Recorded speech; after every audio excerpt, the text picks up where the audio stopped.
Hi everyone, Ryan here from Fight Game Analysis, and today we're going to be taking a look back at the fight between Terence Crawford and Shawn Porter. But before we jump into that, if you enjoyed the content, please go ahead and click on the like button and also subscribe to the channel. Really appreciate your support. Alright, so the fight just wrapped up. Terence Crawford gets the 10th round stoppage over Shawn Porter. Man, let me just say, incredibly impressive performance. Going into this one, I thought Terence Crawford was going to be able to pull it out. I thought that it was going to be a stylistic matchup. I've said it before and I will say it again. Styles make fights. Going into this one, we just knew it was going to be the aggression and the pressure of Shawn Porter and what he was going to bring with that. Working behind that jab, working behind that hard right hand, being able to make follow-up movements after the first and second movement that Terence Crawford makes. Just being relentless, high work rate. Those were all the things that Terence Crawford was going to have to deal with. We knew Terence Crawford works good out of that southpaw stance, has a good jab, great counter puncher, really good, really high ring IQ, knows how to make adjustments. Those were the things that we knew going in. The question was, how was it going to play out? Right? We knew Shawn Porter had the experience here, basically had been in with all of the welterweights of his era for the most part. Terence Crawford was a little bit more untested in that regard. His resume, a little bit more thin. Right, so we knew that those were the factors kind of going into play, going into this fight, right? And it was all about how was it going to play out. And man, it played out. That was an awesome fight. First of all, let me just say, Shawn Porter comes out and basically he won the first half of that fight. I think I gave him 4 of the first 5 rounds, maybe. Second round went to Crawford, and I think for the rest, I don't have it written down. I only watched it the one time, but I think I gave the majority. For sure, I gave the majority of the rounds in the first half of the fight to Shawn Porter. But man, Terence Crawford, he figured him out. Got that timing, got that rhythm, and he pulled it together. Because in the second half of that fight, it was all Crawford. Right? You think about it early on, he was getting that jab going a little bit. He was trying that right hook. But Shawn Porter had a great answer for the check right hook of Terence Crawford. Okay, Shawn Porter was coming in behind that jab, he was coming in behind that right hand. He was able to get underneath that right hook. Basically nullified it for the most part. Crawford was trying to cut angles early on. Porter was following him. After that first and after that second defensive movement that Crawford was making, didn't matter. Shawn Porter was still there. Landed some good solid right hands of his own. Landed a few good left hooks of his own. He looked really good. We know Terence Crawford is somewhat of a slow starter. We know that he'll give up some of these early rounds and finish strong. So it wasn't really abnormal to see him in that situation, right? But it was about, okay, well, if he's going to turn it around, when is he going to turn it around? If he's going to turn it around, how is he going to turn it around? What's he going to find that's going to be able to unlock it for him? And then we saw it. Then we saw that left uppercut come into play. He was countering with the right hook and then taking that half step back and following it up with that left uppercut. Started going to the body hard with that left hand. And that's where Shawn Porter didn't have an answer. Up to and including in that 10th round, lands that beautiful counter left uppercut, gets him out of there. Man, what an amazing performance. So a couple of things I have to say afterwards, though. Right? First, great career for Shawn Porter. I absolutely 100% didn't expect him to retire after this one. But man, it's been a pleasure watching him do his work. It's been a pleasure watching him do the analysis that he does. Really enjoy that. Podcast is cool and everything. Look forward to seeing more of him.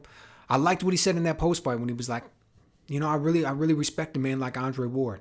And like he said, how come I can't have one more in me? How come I got to go out here and just fight till it's all gone? We got to worry. We got to wonder, is he going to be able to leave with his health or not? Well, it's easy. I can just walk away right now. I've got my health. I've got my faculties about me. It's a brutal game. It's a brutal game, and he's made some good money. I mean, I heard reports that he would be pulling in somewhere $4 million, maybe more, for last night's fight, along with the other fights that he's had. He's had some big-name fights. He's been able to win some big-name fights and get the title. Like, man, it's been a very good career, and if he wanted, sure, he could have a few more fights left in him at the very top, possibly even come out with another world title, who knows, but, I really respect his decision at this point. A little bit sad, I guess, that I won't be able to see him in the ring anymore, plying his craft. Always enjoyed watching him fight, but man, my hat's off to him. Congratulations. Second thing I want to mention is Kenny Porter. Man, in my opinion, dude was bogus. Are you kidding me? Right after the fight, right in the ring, you're going to sit there and say the reason I stopped it was because basically, and I'll paraphrase here, Shawn got too full of himself. Shawn's at a level now where he doesn't want to listen to other people. He did his own thing. I felt like he wasn't adequately prepared, so I stopped the fight. I couldn't believe it when I heard him, man. He was just pulling no punches with that one. Because the first thing I think is, even if it is true, dude, that's what you're going to do? You're going to go out there and just air all the dirty laundry in public? Come on, man. Shawn's a grown man, and that's the way you're just going to sit there and talk about him as though he's not even standing right next to you. As though he's not there. You're just going to go and say those things? I felt like that was wrong. That's number one.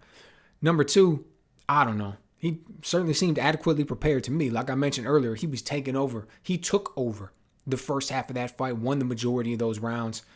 So I'm not exactly sure what Kenny Porter's talking about with that one. All I can say for sure is that I felt it was incredibly bogus. It's like, man, keep that under your hat.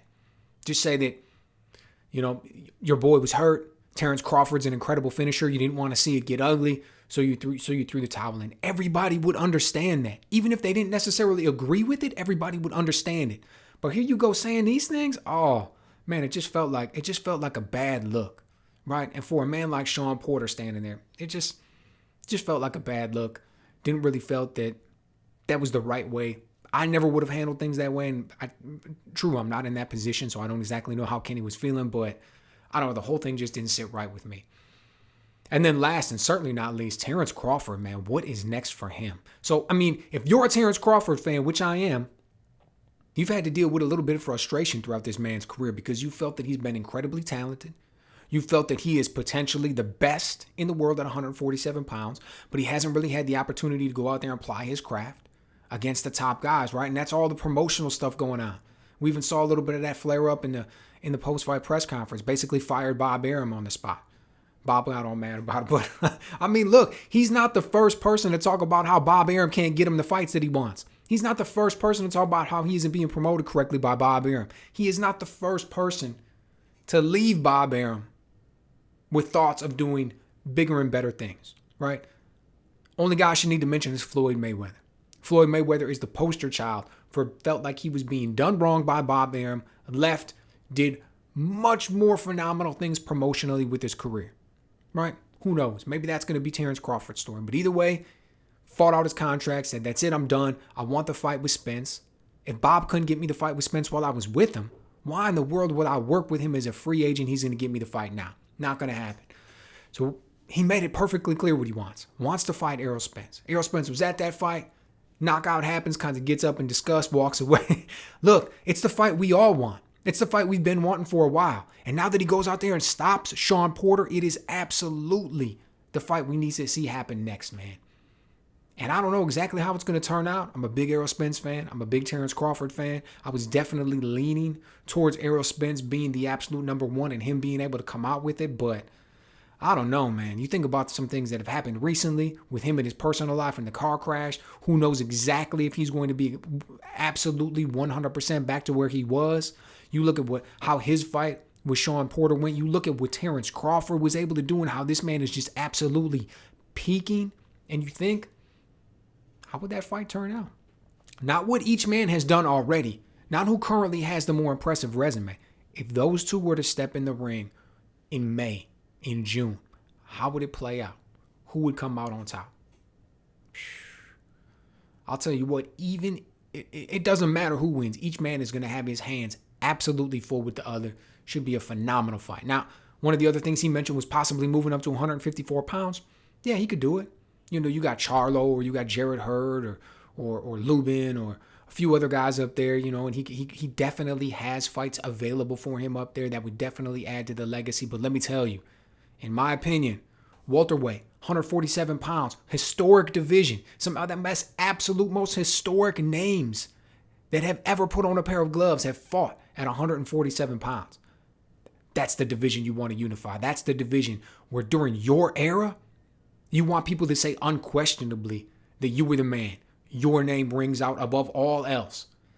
Man, if Crawford wants that, he's going to have to go in there and fight Spence. It's the only way he's going to be able to just get that 100%, no questions asked recognition of being the man at 147. So hopefully somehow, some way that fight gets made, man. I mean, after looking at it last night, who else at 147 is going to want to step in there with Crawford? Danny Garcia, Keith Thurman? No. Dude, it's Spence or he's moving up to 154. It's Spence or he's moving up to 154. My guess is that's how it's going to play out.